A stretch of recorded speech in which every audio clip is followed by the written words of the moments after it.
in ka badan 40 qof ayaa ku dhaawacmay shil gaari oo ka dhacay duleedka waqooyi ee magaalada Burco intooda badanina ay dhaawac halis tahay sida uu xaqiijiyay warbaahinta agaasimaha guud ee isbitaalka Burco Dr. Cabdiqaadir Muruqle.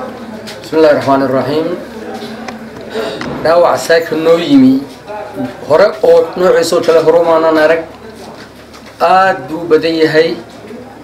isku geyn ahaan waa 50 qof ilaa tobaniyana yihiin dhaawac fudud 40 kalena dhaawac culus wada yihiin waxa ku jira 6 head-injury waxa weeyaan marka dhaawac ka gaaro madaxa uu qofku miirkiisu doorsoomo ayaa head-injury waa xaaladaha ugu adag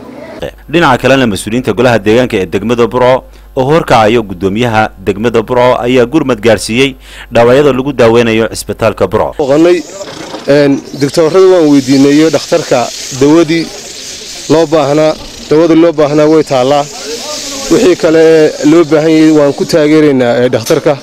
ee dawooyina dadka wixii u baahan in la qaado waan qaadi doonaa hadii Ilaahay uu ka dhigo subxaanahu wa ta'aala hadda waxaan u keenay dadku waa dad miyiga ka yimaadeen marka hore ilaa gidheys iyo meelahaas bay ka yimaadeen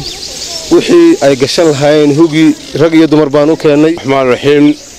inna lillahi wa inna ilayhi raaji'uun musiibo ka dhacday maanta runtii magaalada Burco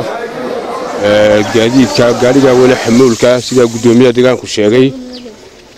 maaha runtii wax maanta runtii musiibada tan dhacday waxa imika in dhaweyd ba lagu arkay degmada Burco gaari weyn oo dhow ilaa kontareeyo qof sida buu ahaa noocan waraadka la yiraahdo ayuu ahaa wuxuu ka yimid magaalada Gidheys wuxuu socday Burco dadka xaddiga leh wax dhintay iyo wax dhaawaca labadaba way leeyihiin wixii dhintay waxaanu leenahay Ilaahay samiriye iimaan dhamaan ha ka sii ehliday ka soo jeedeen wixii dhaawacana Ilaahay ha u tayasiiro caafimaad degdeg ah Allah siiyo shilkaas shil weyn buu ahaa dad badan baa ku dhaawacmay wixii ka dhaawacmay Ilaahay waxaan uga baryaynaa in uu siiyo caafimaad sareecana wixii dhintayna waan ugu taxsiideynaa ahlidoodii inuu Ilaahay siiyo samiriye iimaan gaarigan maanta ku dhacay duleedka magaalada Burco ayaa wuxuu ka soo ambabaxay deegaanka Gadheys oo dhinaca waqooyi ka xiga magaalada Burco gaarigan oo ahaa laba raar leh ayaa waxa sidoo kale ku dhintay xoolo tiradoodu gaarayso ilaa 16 ahmina Cabdi Malik Sheekh Muuse Oldon telefishinka qaranka Jamhuuriyadda Soomaaliland Burco.